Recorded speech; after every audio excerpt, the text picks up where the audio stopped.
2026 বিধানসভা নির্বাচনের ভোট পর্ব কিন্তু ইতিমধ্যেই শেষ হয়ে গিয়েছে। হাতে আর 4টে দিন, তারপর হবে ভোট গণনা, জানা যাবে ফল। কিন্তু এখন নজরে রয়েছে স্ট্রং রুম। তার কারণ ইভিএম সেখানেই সুরক্ষিত রাখা হয়েছে।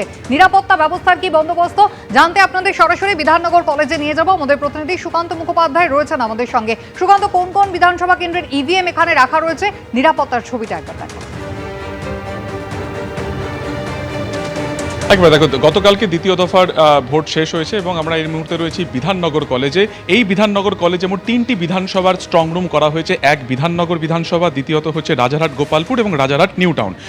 এই দুটো বিল্ডিং রয়েছে এই কলেজের, নিউ বিল্ডিং এবং ওল্ড বিল্ডিং। তার মধ্যে এই ওল্ড বিল্ডিংয়ের নিচে আমরা রয়েছি, দেখা যাচ্ছে যে সিসিটিভি মনিটর করা হয়েছে অস্থায়ী কন্ট্রোল রুম। সেখানে প্রত্যেকটা যে এন্ট্রি এবং এক্সিট পয়েন্ট রয়েছে, স্ট্রং রুমের বাইরের অংশ বা বিল্ডিংয়ের বাইরের অংশ, যেখানে অবৈধ কোনো রকম জমায়েত বা অবৈধ কোনো ব্যক্তিকে এর আশপাশও ঘেঁষে দেওয়া যাবে না। এবং শুধুমাত্র তাই নয়, এখানে একেবারে কলকাতা রাজ্য পুলিশের তরফে বাইরে যেমন তারা নিরাপত্তার দায়িত্বে রয়েছেন, ভেতরে অর্থাৎ স্ট্রং রুমের ভেতরের দিকে পোর্শনে বিল্ডিংয়ের ভেতরে সেখানে কিন্তু আধা সামরিক বাহিনী সেখানে পোস্টেড রয়েছে। অর্থাৎ কোনোভাবে যাতে এই স্ট্রং রুমকে ডিকোড না করা যেতে পারে বা যাতে সেটাকে সুরক্ষা রাখা যেতে পারে, তার সর্বরকম প্রচেষ্টাই কিন্তু করা হয়েছে। বিভিন্ন জায়গাতে নির্বাচন কমিশনের তরফে যে নির্দেশ রয়েছে যে প্রত্যেক দিন জেলা শাসক এবং রিটার্নিং অফিসারকে সশরীরে আসতে হবে এবং এই স্ট্রং রুমের কী পরিস্থিতি রয়েছে তার রিপোর্ট কিন্তু নির্বাচন কমিশনকে জানাতে হবে। ফলত আগামী 4 দিন এই যে 3টি বিধানসভা কেন্দ্র তোমাকে বললাম, তার স্ট্রং রুম হিসেবে ভিভিপ্যাট এবং ইভিএম কিন্তু এখানেই সুরক্ষিত থাকবে এবং কড়া নজরদারি চলছে সিসিটিভির মাধ্যমে এবং প্রত্যেকটা পয়েন্টে কিন্তু পুলিশ এবং আধা সামরিক বাহিনী পোস্টেড রয়েছে সেখানে। ধন্যবাদ। বিধানসভা নির্বাচনে দ্বিতীয় দফার ভোটে অন্য পুলিশের ছবি দেখল পশ্চিমবঙ্গবাসী। যে পুলিশের বিরুদ্ধে তৃণমূলের ইশারায় কাজ করার অভিযোগ তোলে বিরোধীরা, দ্বিতীয় দফার ভোটে সেই পুলিশকেই দেখা গেল একেবারে দাবাং মুডে। নিরপেক্ষভাবে আইন শৃঙ্খলা সামলালেন তারা। কলকাতা থেকে জেলায় দিনভর সক্রিয় ভূমিকায় দেখা গেল পুলিশকে।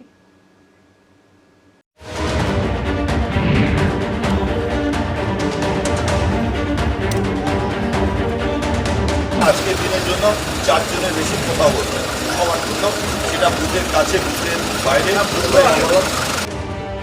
কথায় বলে মর্নিং শোজ দ্য ডে। যে পুলিশের বিরুদ্ধে সারা বছর শাসক দলের দাসত্ব করার অভিযোগ তোলে বিরোধীরা, দ্বিতীয় দফার ভোটের দিন সকাল থেকে সেই পুলিশের আচরণ বদলের আভাস দেখা গেল। আর দিন গড়াতে রাজ্যের বিভিন্ন প্রান্ত থেকে ধরা পড়ল এই ধরনের ছবি। কখনো কলকাতা, কখনো জেলা। কার্যত দাবাং ভূমিকায় পাওয়া গেল পুলিশকে। নিরপেক্ষভাবে আইন শৃঙ্খলা সামলালেন তারা। বুধবার সাত সকালে শুরুটা হয়েছিল পটুয়াপাড়া লেনে, খোদ মুখ্যমন্ত্রী মমতা বন্দ্যোপাধ্যায়ের ভাই কার্তিক বন্দ্যোপাধ্যায়কে দিয়ে। এদিন সকালে মুখ্যমন্ত্রীর বাড়ি থেকে ঢিল ছোড়া দূরত্বে দলের নির্বাচনী কার্যালয়ের উল্টো দিকেই কয়েকজনকে নিয়ে বসেছিলেন কার্তিক বন্দ্যোপাধ্যায়, যিনি 73 নম্বর ওয়ার্ডের তৃণমূল কাউন্সিলর কাজরি বন্দ্যোপাধ্যায়ের স্বামী। এই অবস্থায় সেখানে পৌঁছন কালীঘাট থানার ওসি গৌতম দাস। কার্তিক বন্দ্যোপাধ্যায়কে সেখান থেকে উঠে যেতে বলেন। একদম মমতা বন্দ্যোপাধ্যায়ের বাড়ির ঢিল ছোড়া দূরত্ব, অভিষেক বন্দ্যোপাধ্যায়ের অফিসের ঢিল ছোড়া দূরত্ব, সেখানে এই 73 নম্বর ওয়ার্ড, ঠিক সেই জায়গায় পুলিশ হুঁশিয়ারি দিচ্ছেন মমতা বন্দ্যোপাধ্যায়ের ভাইকেই। এখানে আমরা দেখতে পাচ্ছি কার্তিক বন্দ্যোপাধ্যায় সহ তৃণমূলের কর্মীরা আছেন, তাদের কাছে কিছুক্ষণ আগে পুলিশ এসে একদম সরাসরি হুঁশিয়ারি দিচ্ছেন যে এখানে কোনো মতে 4 জনের বেশি বসা যাবে না। আমাদের এখানে পাড়া, এটা আমাদের ক্লাব, এখানে এখানে আমি বুঝতে পারছি 4 জনের বেশি বসা যাবে। চলে যাও 4 জনের বেশি কেউ কোথাও থাকবে না।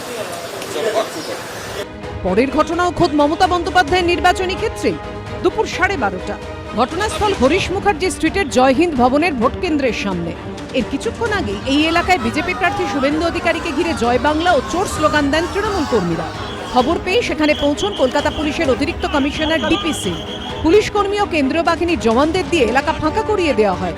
অলিগলিতে ঢুকে পুলিশ কর্মীরা তাড়া দিয়ে সরিয়ে দেন তৃণমূল কর্মী সমর্থকদের। लीडर ऑफ अपोजिशन है तो यहाँ पर ये आए थे, उनको लेके थोड़ा बहुत क्योस हुआ था, पुलिस आई उनको क्लियर कर दिया। বুধবার সকাল 8:30 জোড়াসাঁকো বিধানসভার একটি বুথের 100 মিটারের মধ্যে বেআইনি জমায়েতের অভিযোগ ওঠে। খবর পেয়েই দ্রুত পৌঁছে যায় পুলিশ। শুরু হয় লাঠিচার্জ। একদম অ্যাকশন মোডে নিমেষে এলাকা ফাঁকা করে দেন পুলিশ কর্মীরা। আমাদের রাজ্যের পুলিশের ক্ষমতা নেই এরকম নয়, কিন্তু তারা দলদাসে হয়ে পরিণত হয়ে থেকে গেছিল। এই সেই অহল্লাকে মুক্ত করার মতো আজকে ইলেকশন কমিশন সেই রাজ্য পুলিশকে তার ছোঁয়া দিয়ে মুক্ত করেছে এবং তারা নিরপেক্ষভাবে করতে পেরেছে। কলকাতায় ভোটের দিন হঠাৎ করে সক্রিয় হয়ে ওঠায় পুলিশের ছবি দেখা গেছে জেলাতেও। এই ছবি বর্ধমান শহরের গুড়পট্টি এলাকার। ভোটের দিন সকালে রাস্তার উপর চেয়ার পেতে বসেছিলেন বর্ধমান পুরসভার 21 নম্বর ওয়ার্ডের তৃণমূল কাউন্সিলর শ্যামাপ্রসাদ ব্যানার্জি। এর কিছুটা দূরেই ছিল বুথ। এই অবস্থায় বুথের কাছে অবৈধ জমায়েতের অভিযোগ করা হয় বিজেপির তরফে। আর তারপরে সেখানে এসে হাজির হন 2 পুলিশকর্মী এবং কেন্দ্রীয় বাহিনীর কয়েকজন জওয়ান।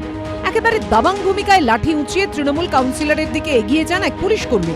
চোখের নিমেষে লাঠির বাড়ি গিয়ে পড়ে চেয়ারে। হাঁটতে শুরু করেন শাসক দলের নেতা, আর সেই চেয়ারই লাথি মেরে কার্যত উড়িয়ে দিলেন সেই পুলিশকর্মী।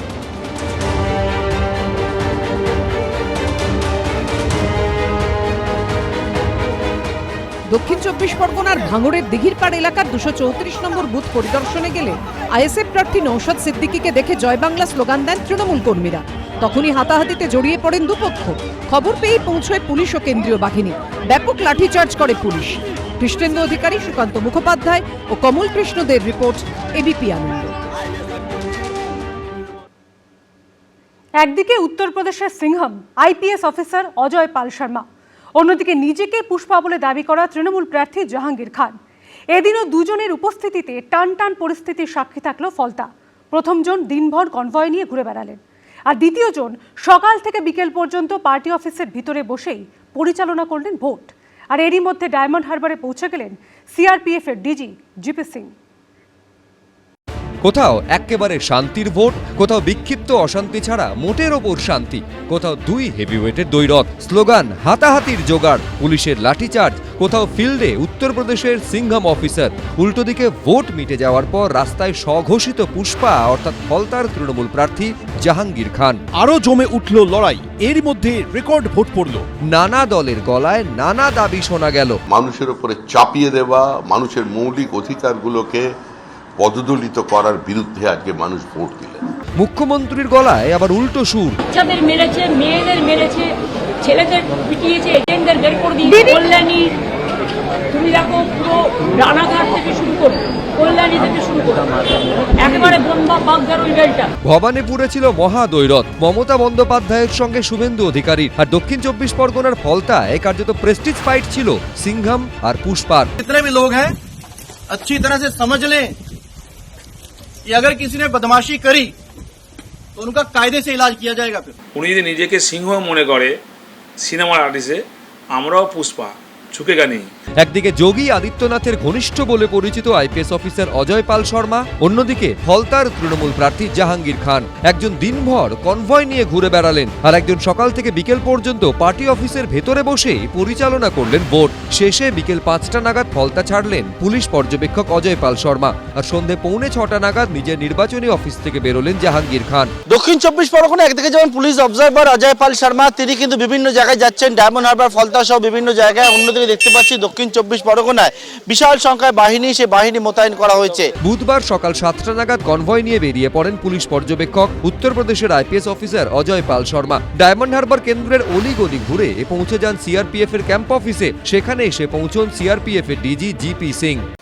এই মুহূর্তে ডায়মন্ড হারবারে এসে পৌঁছালেন সিআরপিএফ এর ডিজি জিপি সিং। আমরা দেখতে পাচ্ছি একেবারে সিআরপিএফ এর ডিজি জিপি সিং তিনি এসে পৌঁছেছেন এবং এসে একেবারে আধিকারিকদের সঙ্গে কথা বলছেন। সেখানে দুজনের মধ্যে বৈঠক হয়। তারপর ফের মার্কসম্যান গাড়ি সহ কনভয় নিয়ে ফলতা বিধানসভার বিভিন্ন এলাকায় ঘুরে বেড়ান অজয় পাল শর্মা। অন্যদিকে ফলতার সিআরপিএফ ক্যাম্পের থেকে প্রায় 4 কিলোমিটার দূরে ফলতায় পার্টি অফিসেই বসেছিলেন এই কেন্দ্রে তৃণমূল প্রার্থী জাহাঙ্গীর খান। এদিন ফলতার বেনিয়াবাটি গ্রামে হুমকির মুখে পড়ে মাকে নিয়ে মোটরবাইকে চড়ে শটান পুলিশ পর্যবেক্ষকের কাছে পৌঁছে যান এক ভোটার।